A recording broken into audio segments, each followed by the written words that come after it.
नमस्कार, मैं आश्रुति वोहरा, आपका बहुत बहुत स्वागत है हमारे इस खास बुलेटिन में। शुरुआत करेंगे बड़ी खबरों के साथ।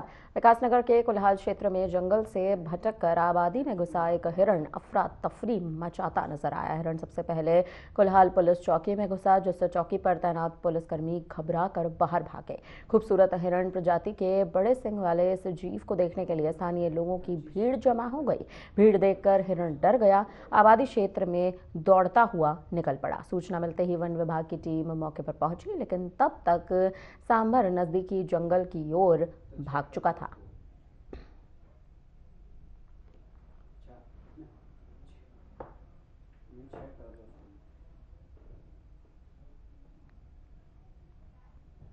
उत्तराखंड सरकार द्वारा अनुसूचित जाति के अभ्यर्थियों के लिए निःशुल्क सिविल सेवा कोचिंग सेंटर शुरू करने की दिशा में एक महत्वपूर्ण कदम उठाया गया है। आपको बता दें कि इस योजना की जिम्मेदारी समाज कल्याण विभाग को सौंप दी गई है। मंगलवार को आईएएस अधिकारी एवं समाज कल्याण विभाग के निदेशक डॉक्टर संदीप तिवारी ने रामनगर स्थित पीएनजी राजकीय स्नातकोत्तर महाविद्यालय में इस निःशुल्क कोचिंग सेवा का शुभारंभ किया। उन्होंने इस बात की जानकारी दी कि प्रथम चरण में रामनगर महाविद्यालय और एचएनपी गढ़वाल विश्वविद्यालय में 50-50 अभ्यर्थियों को कोचिंग दी जाएगी। राजकीय महाविद्यालय रामनगर में 71 आवेदन प्राप्त होने पर सभी 71 विद्यार्थियों को 1 जनवरी से कोचिंग दी जानी है।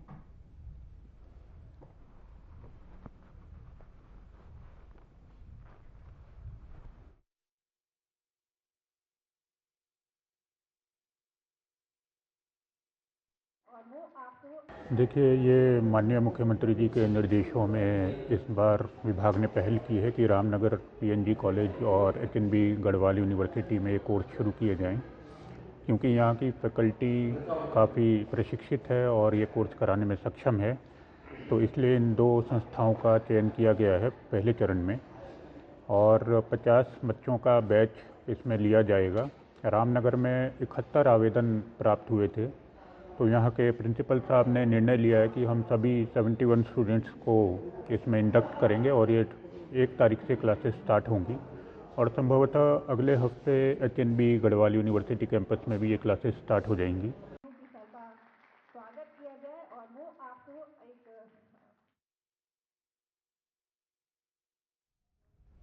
उत्तराखंड की कैबिनेट मंत्री रेखा आर्या ने अल्मोड़ा जिले में भिकियासैंण में रामनगर जा रही बस के दुर्घटनाग्रस्त होने की खबर पर गहरा दुख व्यक्त किया है। जी हां, उन्होंने दिवंगत यात्रियों के परिवारों के प्रति संवेदना जताई और घायल यात्रियों के शीघ्र स्वास्थ्य लाभ की कामना भी की। इस हादसा में भिकियासैंण विनायक मोटर मार्ग पर हुआ। आपको बता दें, इसमें कई यात्री हताहत भी हुए हैं।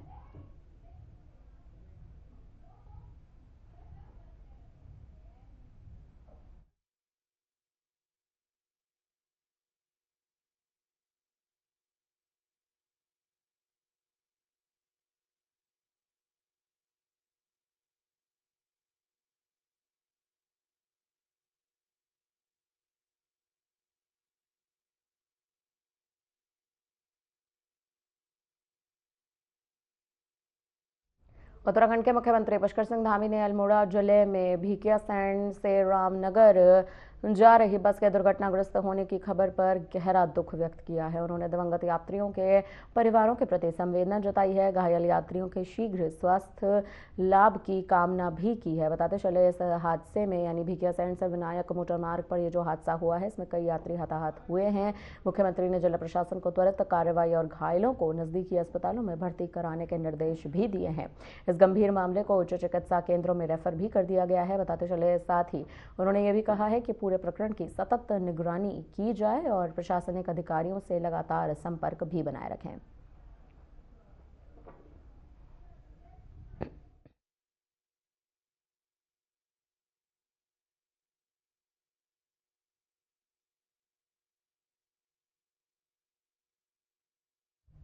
अल्मोड़ा में एक दर्दनाक बस हादसे की खबर सामने आई। भिकियासैंण क्षेत्र के शेलापनी के पास एक बस दुर्घटनाग्रस्त हो गई। दुर्घटना से शुरुआती जानकारी मिली है, जिसके अनुसार 7 लोगों की मौत की खबर है। बताया जा रहा है कि बस में करीब 12 यात्री सवार थे।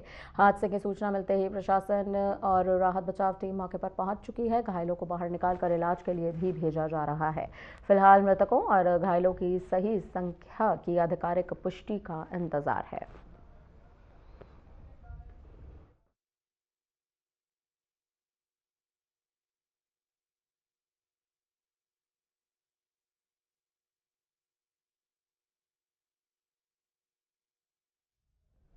रुड़की के आजाद नगर चौक स्थित मेडवन हॉस्पिटल के खिलाफ ग्रामीण की शिकायत के बाद अब स्वास्थ्य विभाग और उत्तराखंड मेडिकल काउंसिल ने कड़ा एक्शन ले लिया है। बता दें कि जिला रजिस्ट्रेशन प्राधिकरण एवं मुख्य चिकित्सा अधिकारी हरिद्वार की ओर से मेडवन हॉस्पिटल का अस्थायी पंजीकरण तत्काल प्रभाव से निरस्त कर दिया गया है। ग्राम बरेड़ी राजपुतान निवासी शिकायतकर्ता द्वारा राष्ट्रीय आयुर्विज्ञान परिषद के माध्यम से मेडवन हॉस्पिटल के खिलाफ शिकायत दर्ज कराई गई थी। इस शिकायत के आधार पर उत्तराखंड मेडिकल काउंसिल देहरादून द्वारा जांच भी की गई है।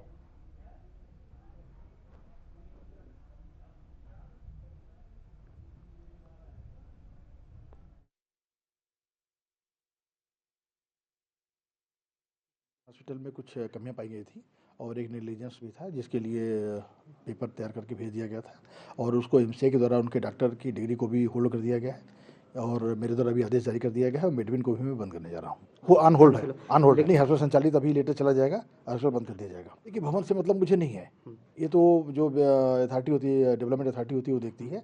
हमारे जो डॉक्टर्स के नाम से पैरामेडिक स्टाफ वहाँ पर है, जो सुविधाएं मेडिकल के हिसाब से है, वो मेरे होनी चाहिए।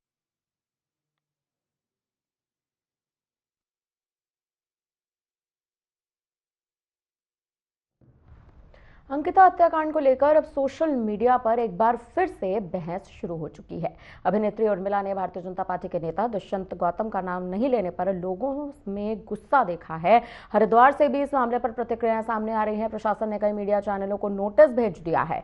उर्मिला पर केस दर्ज कर लिया गया है और एसआईटी भी बनाई गई है। कुछ राजनीतिक संगठन भी लगातार विरोध कर रहे हैं। बताते चले, हरिद्वार के स्वामी शिवानंद सरस्वती का कहना है कि अंकिता को न्याय मिलना बहुत जरूरी है। उन्होंने कहा कि जरूरत पड़े तो सभी संदिग्धों का टेस्ट भी किया जाए। सूत्रों के अनुसार हाईकोर्ट जल्द दिशा निर्देश जारी भी कर सकता है।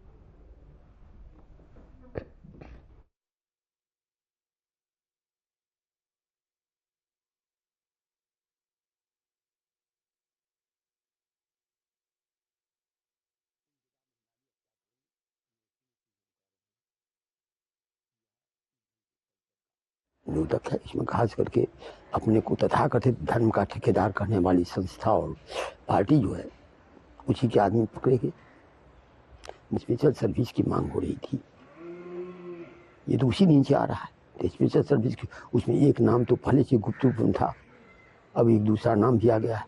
ये लोग जो कहते हैं कि हम निर्दोष हैं, ठीक है, दूध का दूध पानी का पानी हो जाए बयान सब। और सबसे बड़ी बात है कि सबको नार्को टेस्ट हो जाए। ऐसे में नार्को टेस्ट नहीं होगा तो कब होगा? उसी पुलिस को नार्को टेस्ट किया जाए। जिन वीआईपीओं का नाम आ रहा है, उनका सबको नार्को टेस्ट कर दिया जाए।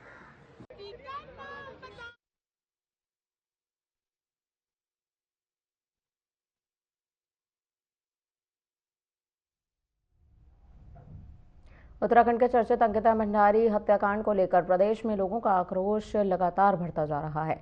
रामनगर में महिला एकता मंच के बैनर तले विभिन्न सामाजिक और राजनीतिक संगठनों ने सरकार के खिलाफ जोरदार प्रदर्शन किया है। बता दें कि लखनपुर चुंगी पर सभा आयोजित कर प्रदर्शनकारियों ने रैली निकाली। प्रदेश सरकार व मुख्यमंत्री पुष्कर सिंह धामी के खिलाफ अपना गुस्सा भी जाहिर किया।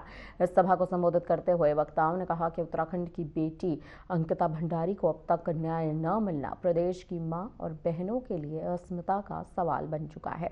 वक्ताओं ने आरोप लगाया है कि इस हत्याकांड में शामिल वीआईपी और पार्टी के नेताओं को बचाने का काम लगातार सरकार कर रही है। प्रदर्शनकारियों ने मामले में शामिल तमाम वीआईपी के नाम भी सार्वजनिक करने और उनकी जल्द गिरफ्तारी और पूरे प्रकरण की सीबीआई जांच कराने की मांग की। सवाल उठाया गया कि आखिर सरकार अपने नेताओं को क्यों बचा रही है, क्यों आखिर अंकिता के परिजनों और प्रदेश की जनता को न्याय नहीं दिया जा रहा है। वक्ताओं ने कहा कि भारतीय जनता पार्टी अब इस पर एक्शन जरूर ले। कुछ दिनों उर्मिला सनवार का एक वीडियो और ऑडियो वायरल हो रहा है जिसमें उन्होंने एक नाम दिया है गट्टू और दुष्यंत गौतम करके उन्होंने नाम दिया है। लेकिन हमारा पुष्कर सिंह धामी से ये कहना है कि जब पूरी जनता सड़कों पे उतर रही है, आपसे सीबीआई जांच की मांग करे तो आप सीबीआई जांच उसकी क्यों नहीं करा रहे? तो कहीं ना कहीं जो आज की सरकार है वो अपने लोगों को बचाना चाह रही है और इसलिए जो सड़कों पे महिला उतरी हुई है कि जब तक अंकिता भंडारी को न्याय नहीं मिलेगा, उसकी सीबीआई जांच नहीं होगी, जो गट्टू नाम है और जो दुष्यंत कुमार नाम बताया जा रहा है गट्टू का, उसको गिरफ्तार नहीं किया जाएगा, तो जितने भी सड़कों पर आंदोलन हो रहे हैं ये और भी आक्रोशित होंगे। और जो हमारा है, अभी हमने सभा की है और इसके बाद हम यहाँ से अभी जुलूस भी निकालेंगे और पुरानी तहसील पर अपना जुलूस को समापन भी करेंगे।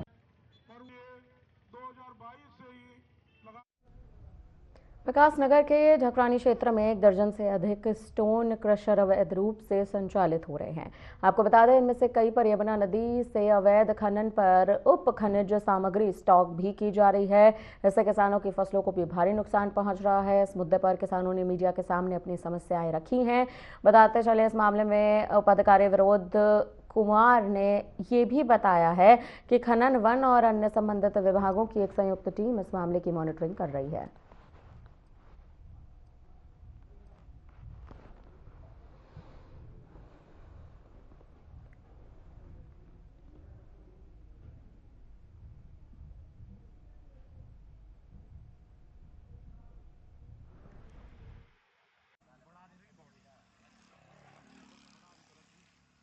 ये जो क्षेत्र में स्टोन क्रेशर स्थापित किए गए हैं, इनकी लगातार मॉनिटरिंग खनन विभाग के द्वारा की जाती है।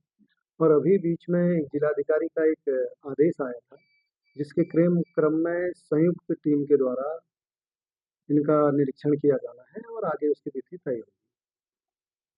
सर, वहाँ पर जो फसलें हैं सर, गंदा पानी क्रेशर का लगातार निकल रहा है, फसलें भी सर कहीं ना कहीं बर्बाद हो रही है। तो सर कोई ऐसी व्यवस्था नहीं है ताकि वो गंदा पानी फसलों को बर्बाद ना करे, सर नहरों में छोड़ा जा रहा है। ये देखिए, जो क्रशरों के द्वारा जो गंदा पानी छोड़ा जा रहा है, इसमें प्रदूषण जो विभाग है उसको इन्वॉल्व किया जाएगा। और ये संयुक्त टीम पहले से ही बनी हुई है, जो खनन विभाग इसको देखता है। इसमें सभी विभागों की एनओसी होती है, उनके द्वारा समय समय पे चेक किया जाता है। जहाँ पे इस तरीके की शिकायतें आ रही है, उसमें संयुक्त टीम के द्वारा उसका भी निरीक्षण किया जाता सर, प्रदूषण विभाग तो एक किस्म से निष्क्रिय बना बैठा है, क्योंकि सर कोई जीटीपी प्लांट वगैरह वहाँ पे और धूल के लिए, डस्ट के लिए कोई नियम फॉलो नहीं की जा रहे सर प्लांट पर। सर है। ये अभी आपके द्वारा पूछा गया था, तो इसमें यही हमारा कहना है कि जो संयुक्त टीम का गठन होगा, जिसमें पॉल्यूशन की टीम रहेगी, खनन की टीम रहेगी, जिला प्रशासन की टीम रहेगी, जिनमें मानकों का पालन किया जा रहा है नहीं, ये चेक किया जाएगा। और उसके साथ साथ जो उनके द्वारा वहाँ पे मटेरियल रखा गया है, उसको की पैमाइश वगैरह की जाएगी, जिसमें अगर कहीं अनियमितता पाई जाती है तो जो सुसंगत जो नियम कानून है उसके खिलाफ उनके खिलाफ कार्रवाई।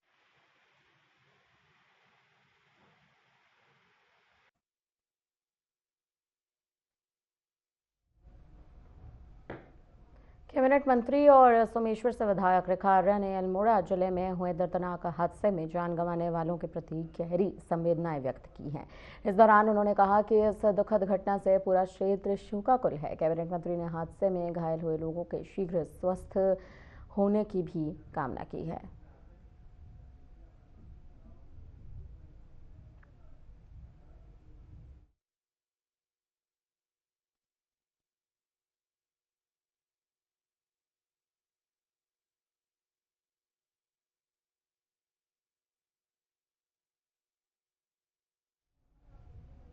जनपद अल्मोड़ा में भिकियासैन से रामनगर जा रही बस भिकियासैन विनायक मोटर मार्ग पर दुर्घटनाग्रस्त हो गई, जिसमें कई यात्रियों के हताहत होने की सूचना लगातार आ रही है।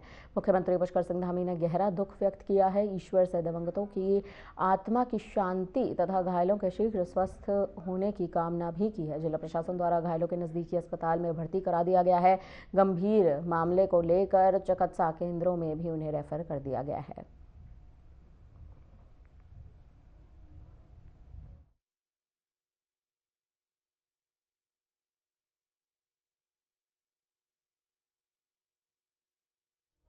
रामनगर में खनन कारोबार से जुड़े सैकड़ों वाहन स्वामियों ने तराई पश्चिमी वन विभाग कार्यालय में विरोध प्रदर्शन किया। उन्होंने कोसी नदी में खनन कार्य के लिए 10 टायरा वाहनों की अनुमति दिए जाने पर रोक लगाने की मांग की है। विरोधियों का साफ तौर पर कहना है कि जुड़का क्षेत्र में अवैध तरीके से रास्ता बनाया गया, जिससे जंगल और जंगली जानवर प्रभावित हो रहे हैं। फसलों को भी खासा नुकसान पहुंच रहा है। वाहन स्वामियों ने ज्ञापन सौंपते हुए कहा है कि बड़े वाहनों से खनन के दौरान चोरी की संभावना बढ़ जाती है।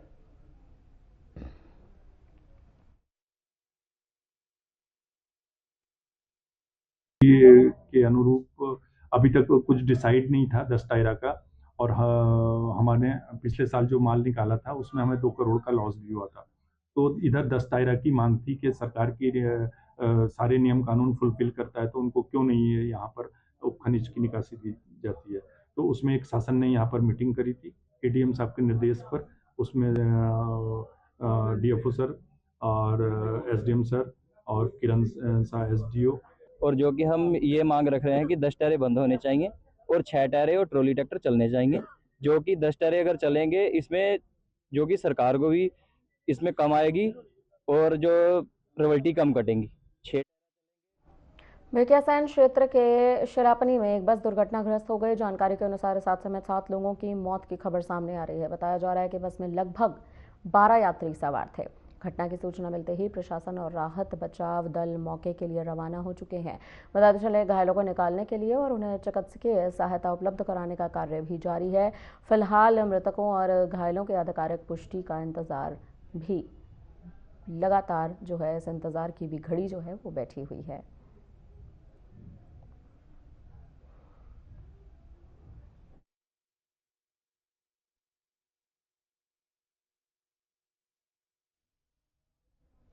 रामनगर कोतवाली पुलिस ने कुछ दिन पहले ही हुई इस वायरल वीडियो के मामले में कड़ी कार्रवाई की है, जिसमें युवक द्वारा एक युवक के साथ मारपीट करने के साथ ही उसे तमंचा दिखाकर जान से मारने की धमकी दी जा रही थी। बता दें कि इस घटना के तीनों आरोपियों को पुलिस ने धर दबोचा है, गिरफ्तार कर लिया है।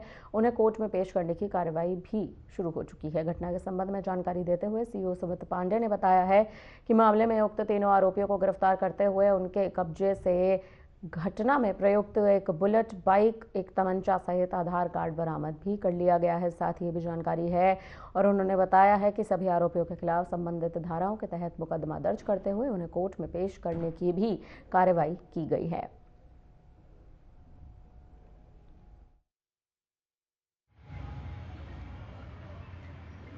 देखिए 26 दिसंबर की बात है जिसमें एक वीडियो वायरल हुई थी। वीडियो वायरल में एक लड़का है जिसको कुछ जो अभियुक्त हैं वो उसकी पिटाई कर रहे हैं, और उसके बाद जब ये इस वीडियो के बारे में पता किया गया तो इसमें एक लड़का है शुभम कश्यप नाम का, जिसके द्वारा एक तहरीर भी दी गई जिसमें उसने बताया गया कि कुछ लड़के उसको बुलेट बेला फुसलाकर अपनी बुलेट मोटरसाइकिल में एक सुनसान जगह पर लाए। वहाँ पे उसके साथ मारपीट भी की गई और उसके जो कान के नीचे वहाँ पे जो है कट्टा वो भी रखा गया, और साथ ही उसके कुछ पैसे भी और आधार कार्ड और पर्स लूट लिया गया।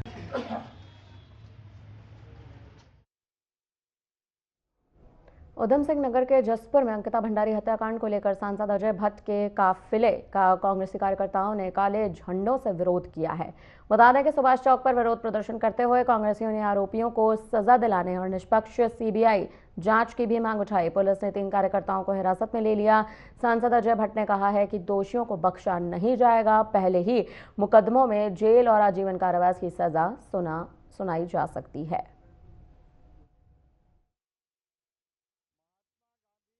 राष्ट्रीय ग्रामीण रोजगार योजना जो मनरेगा के नाम से मशहूर थी, जिसे वर्ल्ड बैंक ने भी दुनिया की सबसे बड़ी रोजगार देने वाली योजना बताया और जिसने अपने आप को कोरोना में सिद्ध भी किया। कोरोना में जब रोजगार के हर रास्ते बंद हो गए थे, फैक्ट्री से लेके स्कूल, कॉलेज, दफ्तर, दुकान सब बंद हो गई थी, तब मनरेगा ही थी। और भी कई चीज़ें हैं। सुशासन कैसा होता है, जो सत्ता में बैठे लोग हैं उनका व्यवहार, चरित्र, व्यक्तित्व कैसा होना चाहिए। बेईमानी से भरी हुई सरकारें आई थी पहले, सब जानते हैं आप। अटल जी ने एक नया आयाम दिया। आज जितनी सड़कें देख रहे हैं आप, PMGSY, NH, NHAI, ये सब ये अटल जी की देन है। आज स्वर्णिम चतुर्भुज कहाँ से कहाँ पहुँचा दिया। ऐसा लगता है कि मक्खन की तरह से आज इतनी हमारी अच्छी सड़कें बनी हुई हैं चारों तरफ, और इस तरह से फिलहाल के लिए इस बुलेटिन में इतना ही। मुझे दीजिए इजाजत। नमस्कार।